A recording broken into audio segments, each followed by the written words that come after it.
તો આ તરફ યાત્રાધામ અંબાજીમાં મેઘરાજા મહેરબાન થયા છે। અંબાજી પંથકમાં મોડી રાત્રે શરૂ થયેલો વરસાદ 4 ઇંચ સુધી ખાબક્યો હતો। વરસાદના પગલે અંબાજી ખેડબ્રહ્મા હાઈવે પર ઘૂંટણસમા પાણી ભરાતા વાહન વ્યવહારને અસર પડી તો સ્થાનિક લોકોની મુશ્કેલીમાં પણ વધારો થયો છે।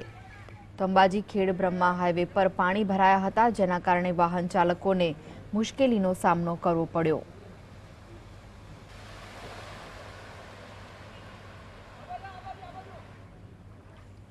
તો બનાસકાંઠામાં ભારે વરસાદ પછી થરાદ રોડ પર આવેલું દામા ગામનું તળાવ ઓવરફ્લો થયું છે। તળાવમાંથી પાણી બહાર આવતા ગ્રામજનોમાં ભયનો માહોલ સર્જાયો છે। તો ઘટનાની જાણ થતાં જ ડીસા મામલતદાર સહિત અધિકારીઓની ટીમ દામા ગામ પહોંચી હતી।